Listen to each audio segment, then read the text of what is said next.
Hello there, Virgo Libra Cuspers. We'll be doing our first quarterly reading of the zodiac sign for this year. So, this is longer than the usual tarot shorts I give each week. I will start with the runes to give us an overview of what to expect for the next 3 months. This will be followed by the tarot reading. I'm using the astrological layout for the tarot cards, going through each of the houses ruled by the signs of the zodiac. I will end with an oracle message.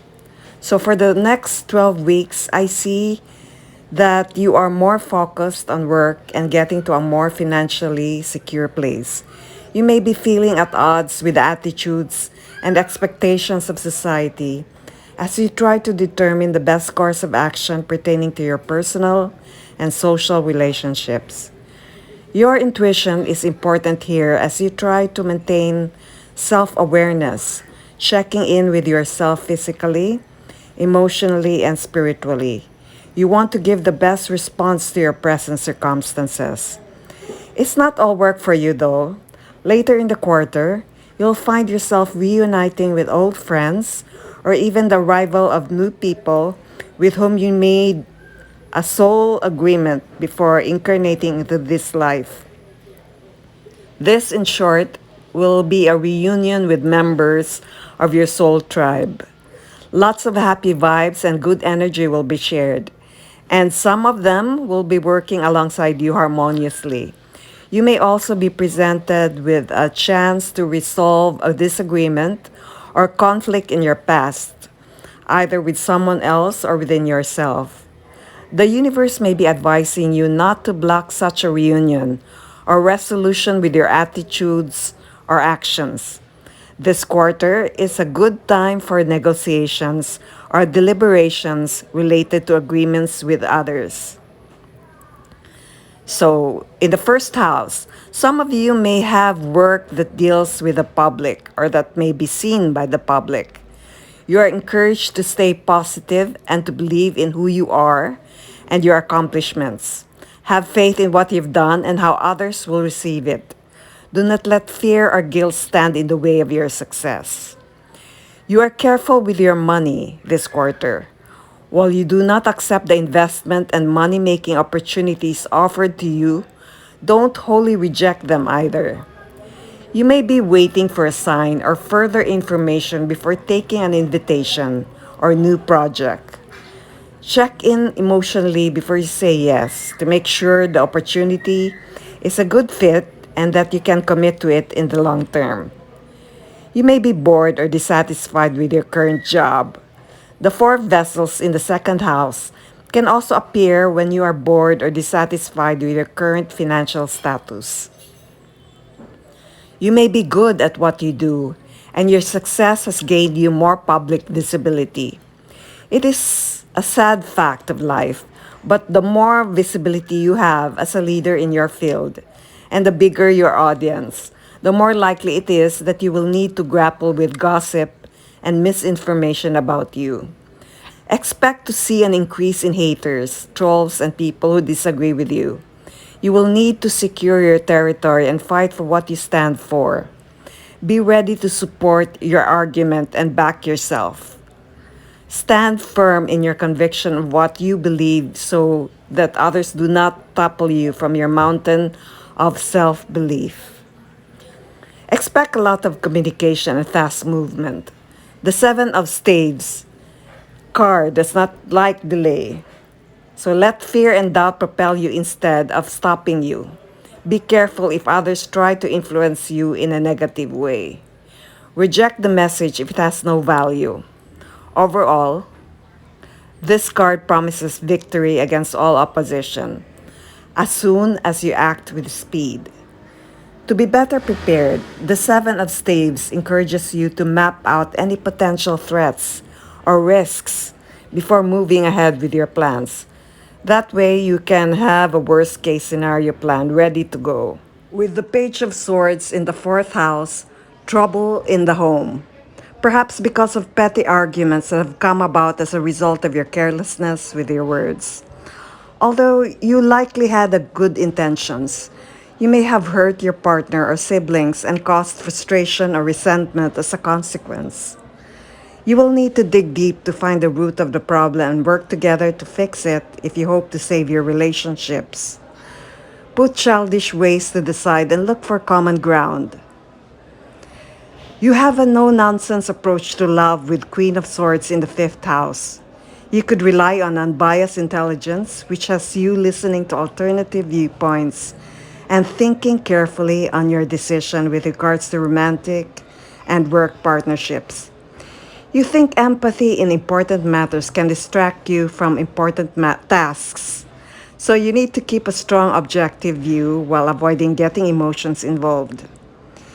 Even to those you love, you tell people the way things are. This allows you to get your point across so there is no confusion about what is being said.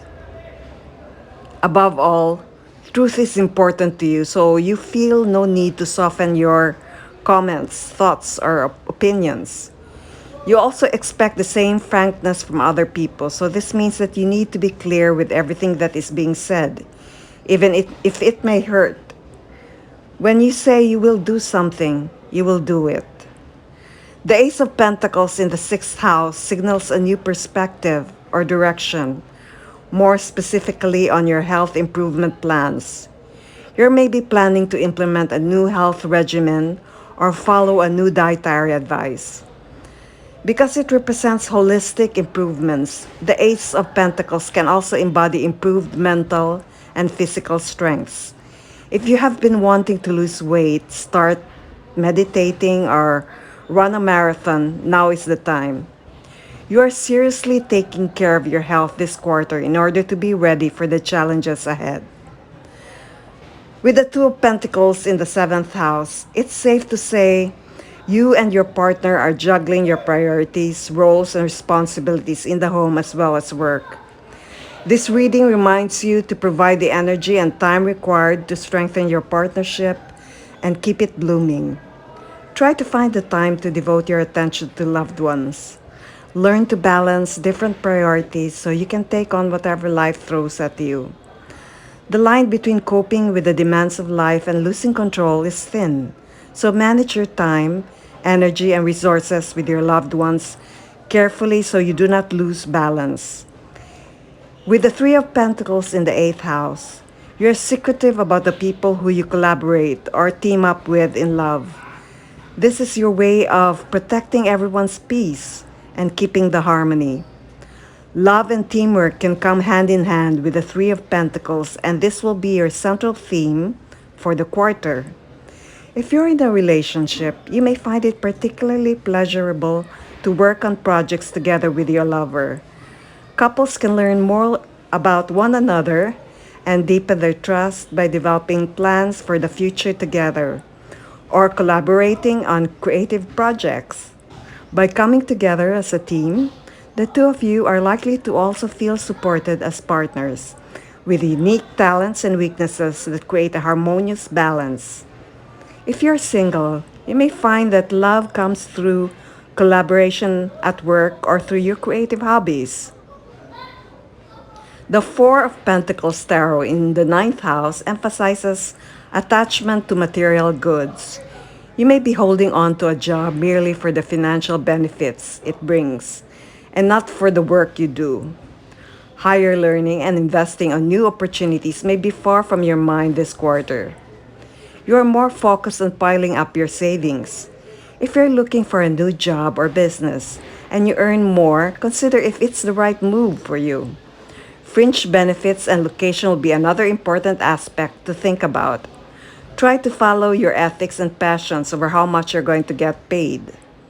On the positive side, the Four of Pentacles suggests that you have created wealth and abundance by maintaining a steady focus on your goals and acting conservatively. You are attentive to your long-term financial security, actively saving money and watching your expenses so you can accumulate wealth and live a comfortable lifestyle, not just now but also in the future. The Devil in the 10th house indicates there might be an unhealthy obsession with building your career, a strong will to succeed in your business or secure in your finances for the future.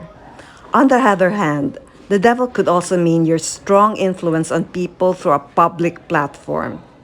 Be careful though, because with the devil card, you could lose connection with your inner guidance or don't protect your personal boundaries.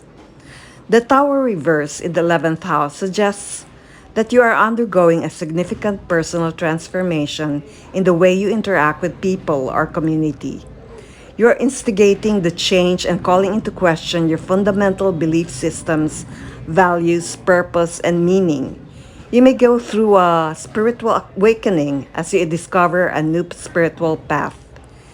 You may change your beliefs and opinions about important topics, realizing that you can no longer support older models.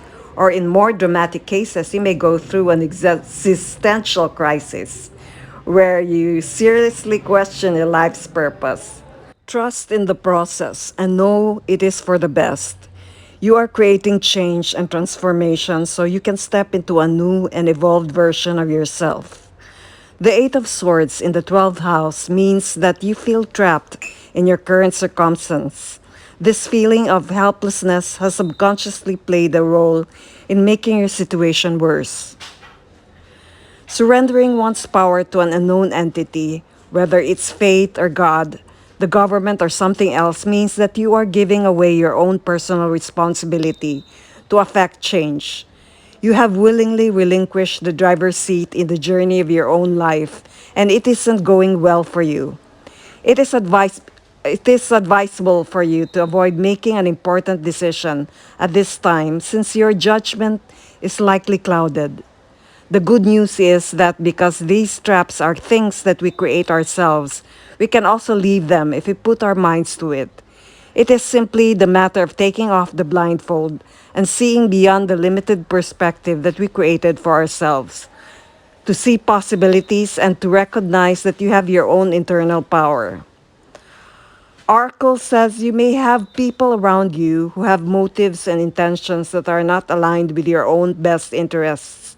And perhaps they have motives that are not aligned with their own best interests. Sometimes, in order to preserve our idea of reality, we ignore the actual reality. We want to believe that all people have our best interests at heart and also their own. We want to believe that all people have motives that are pure and conscious. Unfortunately, this is not the case in your situation. That is all I have for you, Virgo, Libra, Cuspers. If you find this reading resonates with you, please like, share, and subscribe. Till next quarter, bye-bye.